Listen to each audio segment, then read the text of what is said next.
আসসালামু আলাইকুম, ঈদ মোবারক। ঘড়ির কাঁটায় এখন বাংলাদেশ সময় আনুমানিক রাত 2টার কাছাকাছি। মাত্র কিছুক্ষণ আগে আন্তর্জাতিক গণমাধ্যমগুলোতে এই সুখবর উড়ে এলো।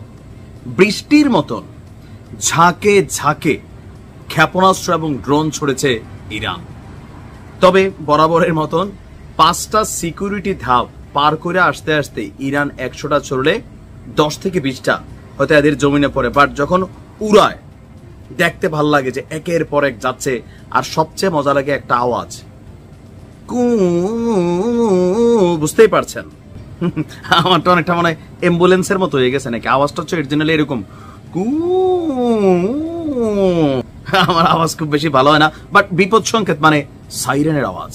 পুরো ইসরায়েল জুড়ে এই মুহূর্তে বিভিন্ন জায়গায় একযোগে বেজে উঠেছে শত শত সাইরেন। কারণ নিশ্চিত না কোথায় গিয়ে ইরানের এই মেশিন আঘাত করে। তবে আমরা যখন ভিডিওটি রেকর্ড করছি তখন আপনার ইসরায়েলের সামরিক বাহিনীর পক্ষ থেকে যে বিবৃতি আসছে যে ইরান থেকে ঝাঁকে ঝাঁকে ক্ষেপণাস্ত্র ছোড়া হয়েছে আপনার ইসরায়েলের দিকে। বিশেষ করে টার্গেট হচ্ছে ইসরায়েলের উত্তরাঞ্চল। ইসরায়েলি সামরিক বাহিনীর বিবৃতিতে বলা হয়েছে ক্ষেপণাস্ত্র ছোড়ার পর ইসরায়েলের উত্তরাঞ্চলের বহু এলাকায় বাড়তি সতর্কতা জারি করা হয়েছে। জনগণকে নিরাপদ আশ্রয়ে সরে যাবারও নির্দেশনা দেওয়া হয়েছে।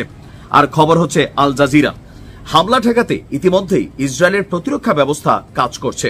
একই সঙ্গে ইসরায়েলের সাধারণ জনগণদেরকে নির্ধারিত আশ্রয় কেন্দ্রে যাওয়া সক্ষম না হলে বাড়ির নিচে কি বলা হয় যে বিদেশে যখন বাড়ি তৈরি করা হয় ম্যাক্সিমাম বাড়ির নিচে কিন্তু এক ধরনের বেসমেন্ট থাকে।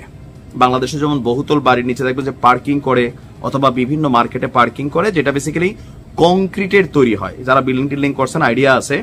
মাটির নিচে যে কোনো তালা করলেই 10 ইঞ্চি, বাংলাদেশে 10 ইঞ্চি করে, পৃথিবীর অনেক দেশে এটা 20 ইঞ্চি 30 ইঞ্চি পর্যন্ত ভবনের সাইজ অনুযায়ী পুরা কংক্রিট ঢালাই দেয়, যেখানে ছোটখাটো ক্ষেপণাস্ত্র ছড়লেও আপনি সেখানে নিরাপদ থাকবেন। তো ইসরায়েলের সেনাবাহিনীর বক্তব্য যে নাগরিকরা নির্দিষ্ট আশ্রয় কেন্দ্রে যেতে না পারলে যার যার বাড়ির বেসমেন্টে আশ্রয় নেবার জন্য এবং পরবর্তী নির্দেশ না দেওয়া পর্যন্ত সেখান থেকে যেন তারা বের না হয়। বলা হচ্ছে ইরানের রাষ্ট্রীয় television Islamic Republic of Iran broadcasting এ যে অভিযান চালিয়েছে ইসরায়েল, তার পাল্টা জবাব হিসাবে আপনার এই ক্ষেপণাস্ত্র বৃষ্টি ছড়েছে। অপরদিকে ইরানের সশস্ত্র বাহিনী এই অভিযান চালানোর পরে 2টা বার্তা দিয়েছে ইসরায়েলিদের উদ্দেশ্য করে। গতকালকে থেকে কিন্তু আমরা এই দৃশ্যপট দেখছি। নিজেদের নিরাপত্তার কথা মাথায় রেখে ইসরায়েলিদেরকে সামরিক এবং বৈজ্ঞানিক স্থাপনা 2টা জায়গাকে টার্গেট করছে ইরান। সামরিক এবং বৈজ্ঞানিক স্থাপনা থেকে সরে যেতে বলছে ইরানের সশস্ত্র বাহিনী। দখলদার ইসরায়েলকে লক্ষ্য করে এবার যেই আপনার অভিযান চলছে, বলছেন যে গুরুত্বপূর্ণ স্পর্শকাতর স্থানে যাবেন না বা সেখানে থাকবেন না, কারণ ইরানের সেনাবাহিনীর কাছে এসব জায়গার তথ্য আছে যেখানে হামলা অব্যাহত থাকবে। এখন এখানে বৈজ্ঞানিক বিষয়টা কেন আসছে?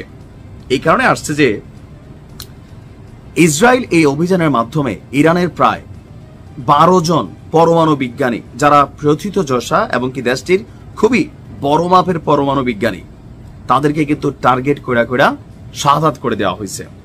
তো সেই জায়গা থেকে বোঝাই যাচ্ছে ইরান পাল্টা অভিযান যেগুলো চালাচ্ছে এর মাঝখানে ইসরায়েলের যে বৈজ্ঞানিক স্থাপনা বা গবেষণাগার এগুলোকেও কিন্তু ইরান টার্গেট করেছে।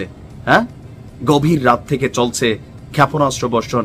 ইনশাআল্লাহ সুবে সাদিক হতে হতে হয়তো আরো অনেক কিছু হবে। আপনারা হয়তো দিনের বেলা আপডেট পাবেন। ভালো থাকুন। আসসালামু আলাইকুম।